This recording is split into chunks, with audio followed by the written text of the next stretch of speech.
Good morning student. आज हम लोग क्लास 7 की साइंस का पहला चैप्टर का अध्ययन करेंगे और हमारा पहला चैप्टर है क्रॉप प्रोडक्शन। ठीक है, क्रॉप प्रोडक्शन। अब किसी भी चैप्टर को हम लोग पहले से हम लोग को पता है कि उसका जो थीम होता है कि इसमें क्रॉप प्रोडक्शन में हम लोग किसका अध्ययन करेंगे। बुक में पहले ही दिया रहता है, जैसे दिया है crop plants and crop season.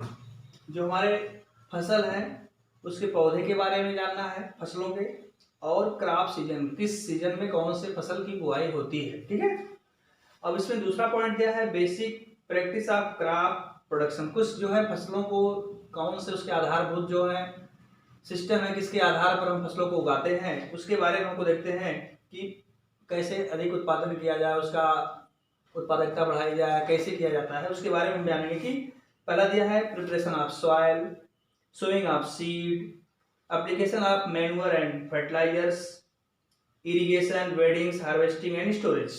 इनके बारे में हम अध्ययन करेंगे इस चैप्टर में। फिर उसके बाद हम पढ़ेंगे फूड फ्रॉम एनिमल, मतलब कि जानवरों से कैसे हमें भोजन प्राप्त होता है। ये हमारी थीम हुई इस चैप्टर में जो हमको पढ़ना है बेसिकली। अब इसको हमको सबसे पहले लेना है कि क्रॉप प्लांट्स,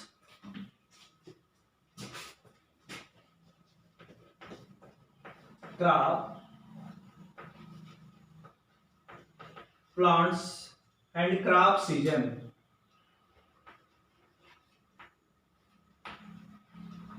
क्रॉप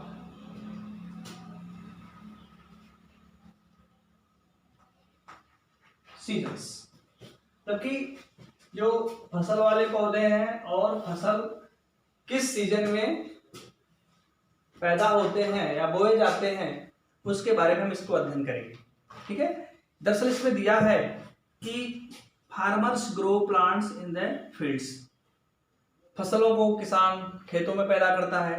ठीक है, when plants of the some kinds are grown in the field on a large scale, एक बड़े खेतों में, बड़े एरिया में होता है पैदा, they are called crop plants are simply और crops. For example crop of rice means that all of the plants grow in the field are of rice. चावल की खेती करना हुआ, ऐसा बड़े पैमाने पर यदि करना है तो बड़े खेतों को, कम पैमाने पे करना है तो कम खेतों में। ठीक है, ये उत्पादन किया जाता है। Plants grown by the farmers in the fields are called cultivation plant are this are the grown are cultivation is fields and looked after by humans. मानव द्वारा जो खेती की जाती है फसलों की, जिससे हमें उत्पादन हो, this is in contract to wild plants which grow in nature untended of humans. ठीक है, अब हमको जानना है कि crop plants can be classified in two ways. दो विधियों से जो है, दो आधारभूत विधियां होती हैं जिसके आधार पर हम फसलों को उत्पादित करते हैं। अब देखिए कौन कौन से बेस हैं। On the basis of the products of trends, मतलब कि उत्पादकता के आधार पर फसलों का पैदा करना। फिर आप on the basis of the season of which they grow, मतलब कि सीजन के आधार पर फसलों को कैसे हम उत्पादित करते हैं। ठीक है, अब इसके आगे हम पढ़ते हैं। इसमें दिया है crop plants on the basis of the products obtained, some examples are. देखिए अब कुछ ऐसे एग्जांपल्स हैं फसलों के, कौन कौन से हैं। नंबर 1 पॉइंट है सेरियल ऑन ग्रेन क्रॉप्स, मतलब कि कुछ ऐसे अनाज हैं, अन्न हैं। कौन कौन से हैं अनाज की श्रेणी में रखे गए फसल, जैसे हमारे राइस, चावल, व्हीट, गेहूं, मैज, मक्का, बारले, जौ, ये सब क्या हैं। ठीक है, हमारे अनाज में आते हैं। पल्सेस आर लेग्यूम क्रॉप्स, मतलब दलहनी फसलों में कौन कौन से आते हैं, जैसे ग्राम, पी, बेन है, चना, मटर, इस तरीके से। ऑयल सीड क्रॉप में कौन कौन से आते हैं, मस्टर्ड हो गया, सरसों, ग्राउंडनट हो गया, सोयाबीन हो गया। फाइबर क्रॉप में कौन कौन से आते हैं, फाइबर क्रॉप, काटन, जूट, जो हमें रेशा देता है। ठीक है, रूट क्रॉप्स में कौन आते हैं, स्वीट पोटैटो, कैरेट, मतलब कि शकरकंद, मूली। लेकिन ट्यूबर क्रॉप्स में कौन आते हैं, ट्यूबर में से पोटैटो हो गया, है ना, टाइपिक्यूआ हो गया, ऐसे वाले किसमें आते हैं, ट्यूबर में आते हैं। ठीक है, अब क्रॉप के कुछ सीजन है, किस सीजन में कौन सी फसल बोई जाती है। जैसे हमारे सामने आया कि फसलों के बारे में अक्सर प्रश्न बनता है, इससे आपको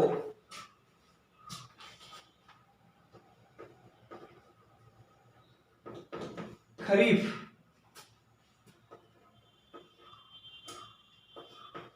खरीफ क्रॉप्स, रबी, रबी क्रॉप्स।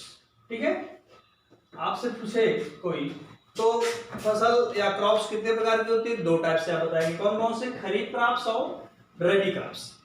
खरीफ क्रॉप्स ये इंपॉर्टेंट है, और खरीफ रबी के बारे में हम लोग को जानना चाहिए। इस पे क्वेश्चन आते हैं आगे कंपटीशन में, आप लोग पढ़ेंगे तो इसमें क्वेश्चन बनते कि कौन सा जो है क्रॉप जो है खरीफ का है या कौन सा रबी का है। क्लासिफाई आपको अच्छा सा होना चाहिए। ठीक है, अभी देखिए इसमें दिया है कि these crops are grown in the rainy season between June and October. June and October, June and October. ठीक है, इनका सीजन क्या है, जून एंड अक्टूबर। ठीक है, अब दिया है कि the kharif crops are dependent upon the south western monsoon. ठीक है, साउथ वेस्टर्न मानसून पर डिपेंड करता है। और ये फ्यू एग्जांपल इसे कौन कौन से खरीफ क्रॉप्स की, rice, cotton, soya bean, groundnut and makka. ठीक है, इसमें कौन कौन से आते हैं, राइस है ना, फिर क्या दिया है, cotton, soybean, groundnut and maize, मक्का। ठीक है, खरीफ क्रॉप में सेम। अब उसके बाद दूसरा हमारा क्रॉप आता है रबी क्रॉप। अब रबी क्रॉप में क्या है कि these crops are grown in the winter season between October and March. ठीक है, इसका क्या है, अक्टूबर से लेकर के मार्च तक आता है। ठीक है, इसकी बुआई या पूरा इसका रेंज दिया है, अक्टूबर में बोया जाता है, मार्च में फसल काटी जाती है। इसमें जुलाई में बोया जाता है तो ये अक्टूबर में काटी जाती है। ठीक है, अब आप बता सकते हैं कि अक्टूबर से मार्च के बीच में कौन सी फसल हो सकती है। आप सीधे पहला इसका आप कहना चाहिए व्हीट, गेहूं। देखिए इसके एग्जाम्पल क्या है, wheat, barley, P, mustard, gram and resistant. तो आपका रबी क्रॉप से ही आप क्या समझिए कि हिंदी में शब्द आता है, हम लोग जो है रूरल एरिया में एक है जिसे हम बोलते हैं शुगर केन से बनता है, इसको हम बोलते हैं राब। गांव में अक्सर बोला जाता है, राब से याद होना चाहिए रबी। राब से रबी अगर आपको लर्न है तो आप निश्चित रूप से समझ पाएंगे कि राब ठंडक में गन्ना कटता है और ठंडक में बनता है, तो आप विंटर सीजन को याद रखेंगे और रबी याद रखेंगे और रबी का सीजन याद रहेगा तो सब आपको तैयार हो जाएगा। रबी, राब से याद करिए रबी। राब जो है गन्ना या शुगर केन कब करता है, ठंडक के समय, तो ये हमें क्या हो जाएगा, रबी हमें लर्न हमेशा रहेगा। और जब रबी लर्न रहेगा तो अक्टूबर या ठंडक विंटर लर्न हो जाएगा। और उसके बाद हम क्या कर सकते हैं कि बता सकते हैं कि इस सीजन में कौन सी जो है क्रॉप जो है ग्रोन की जाती है, फिर खरीफ को अपने आप तैयार हो जाएगा। ठीक है, चलिए अब लास्ट में हम लोग देखते हैं कि द 7 बेसिस एग्रीकल्चर प्रैक्टिस, कौन कौन से 7 जो है हमारे एग्रीकल्चर में, कृषि में कौन कौन से ऐसे पॉइंट हैं जिसके आधार पर पूरी खेती की जाती है।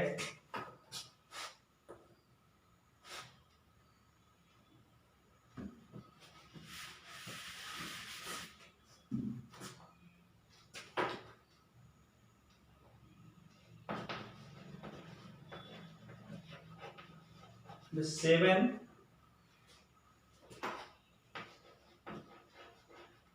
basis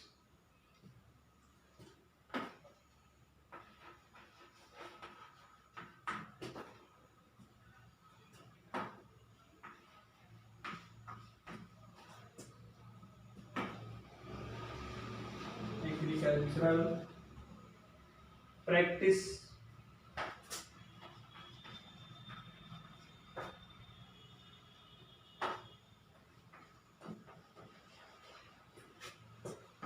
नंबर 1 देखिए दिया है, preparation of soil.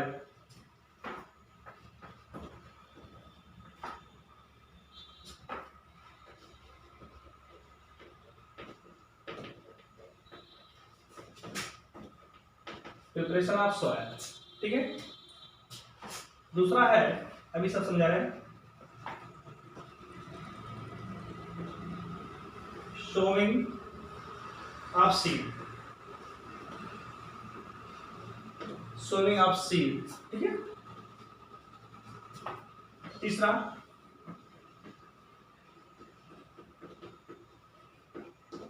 Application of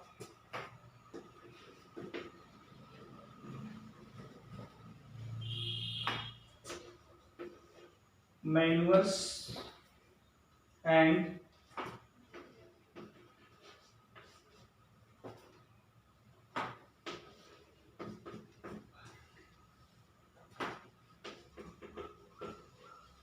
fertilisers. चौथा है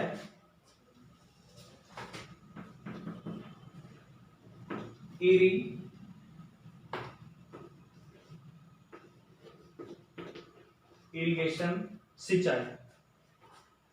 पांचवा है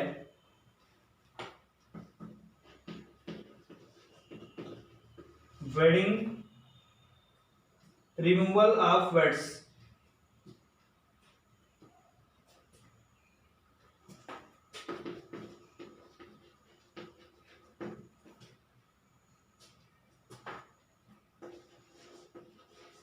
रिमूवल ऑफ वेट्स। छठा है 6 पॉइंट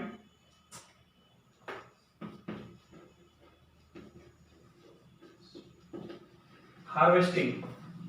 और सातवां है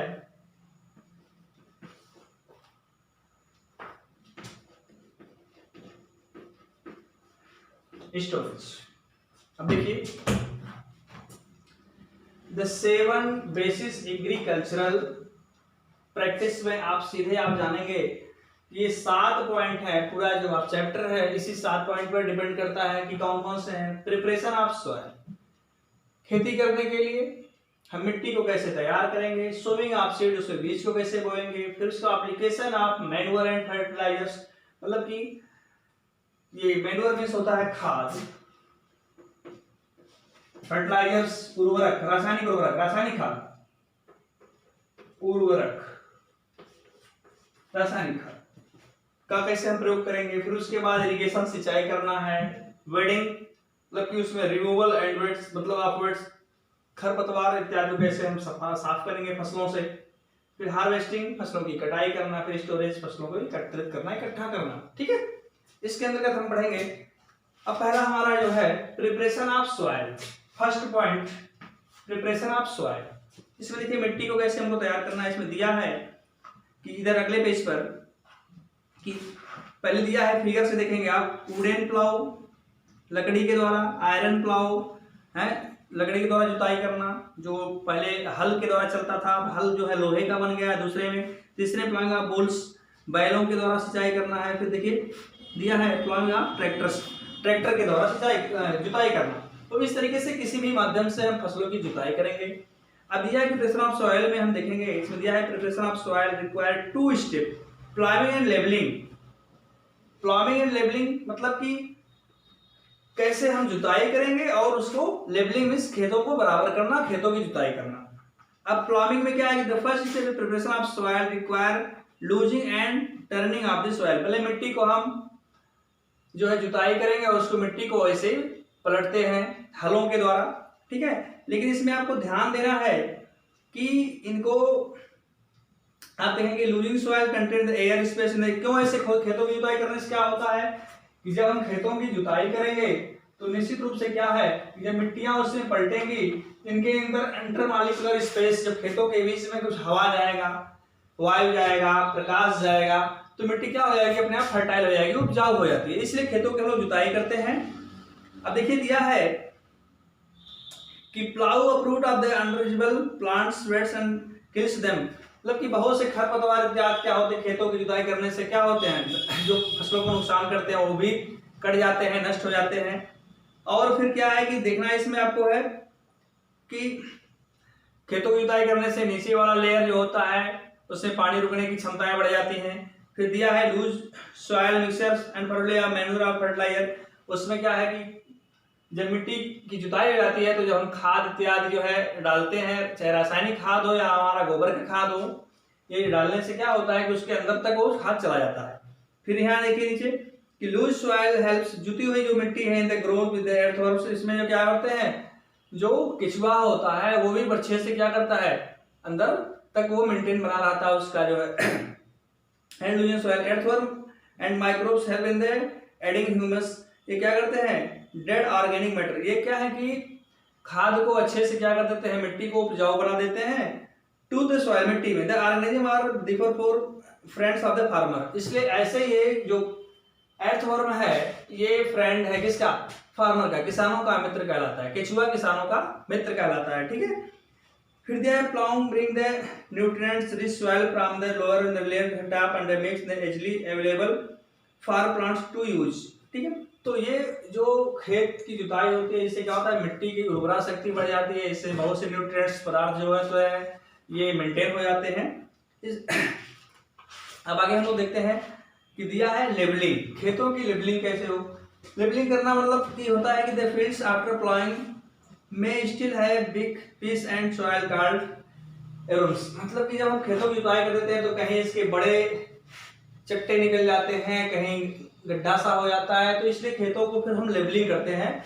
हम लोग शुद्ध भाषा में बोलते हैं हिंगाना, खेतों को इसे हिंगवाते हैं तो वो है लेबलिंग करना, खेतों को बराबर, ताकि जो है पूरी तरह से अगर खेतों का इरिगेशन किया जाए, सिंचाई किया जाए तो खेतों में पूरी तरह से चारों तरफ से सभी फसलों को पानी क्या उपलब्ध हो जाए, मिल जाए। ठीक, उसके बाद आता है एग्रीकल्चरल इम्प्लीमेंट्स, कुछ और हैं कि इसको वही हम लोग पढ़े, प्लाऊ खेतों की जुताई करना हो, उसकी गुड़ाई करना, कल्टीवेटर करना, फिर है लेबलर करना, ये सब आपको क्लियर है।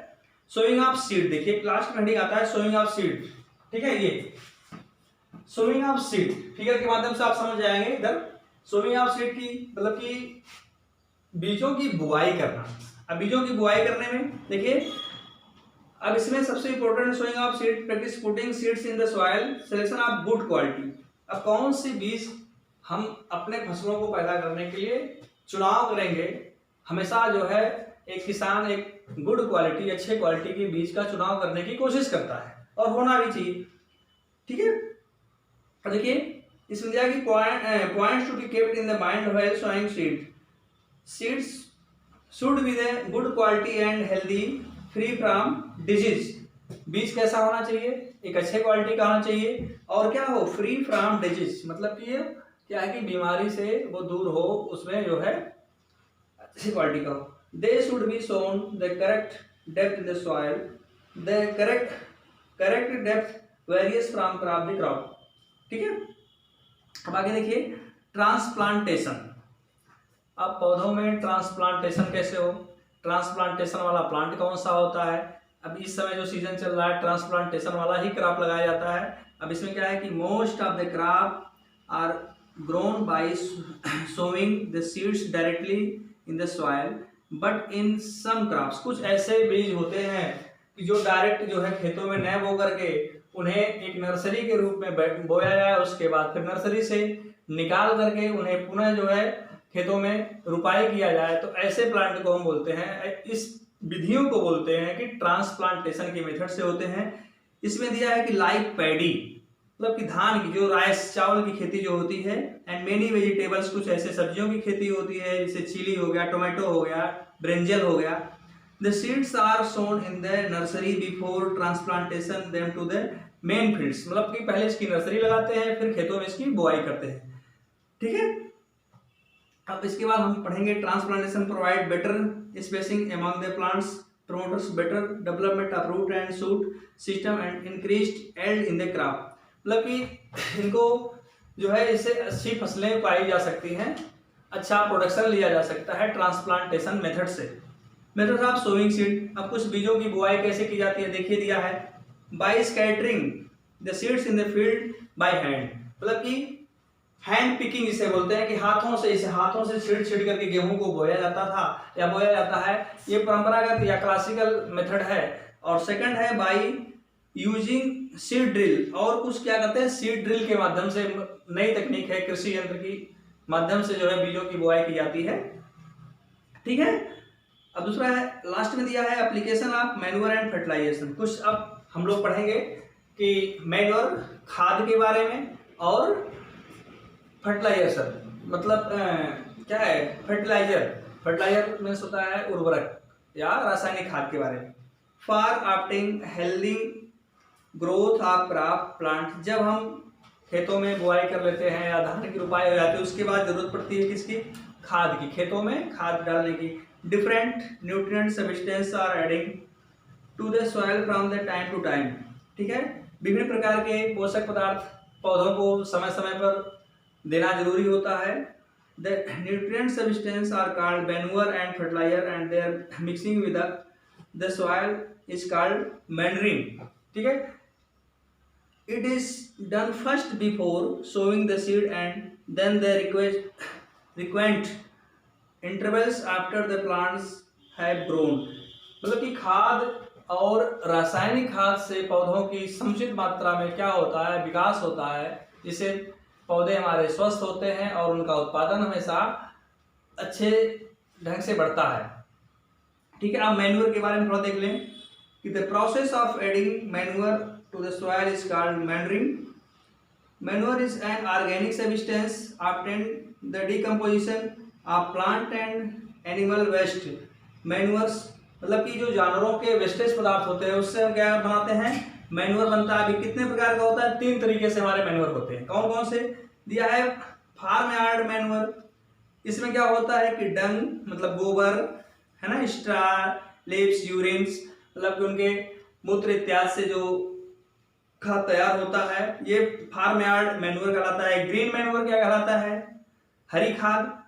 तो इसके लिए क्या है कि the consist of green plants, कुछ हरी खाद इसमें खेतों में से बोया जाता है, ढैंचा इत्यादि करके, इनके दौरान पौधे बड़े हो जाते हैं, फिर उनको खेतों में उनकी जुताई करके जो है ग्रीन मैन्योर तैयार किया जाता है। फिर है compost, it is the manure obtained by the decomposition of dead plants and animals. कुछ जो है सड़े गले पौधों को एक गड्ढे में डाल करके, फिर या जानवर जीव जंतु जो है मर जाए, उनको एक गड्ढे में डाल करके उनको काफी लंबे समय तक सड़ाया जाए, उसके बाद ये क्या होता है, कंपोस्ट तैयार होता है। ये भी जो खेतों में जो है खाद का काम आता है, ठीक। अब देखिए हम लोग जानते हैं कि एडवांटेज ऑफ यूजिंग मैन्योर, कुछ जो है खाद के क्या एडवांटेज है उसके बारे में दिया है। द इम्प्रूव सॉइल टेक्सचर, मतलब ये मिट्टी को क्या करता है, इम्प्रूव करता है।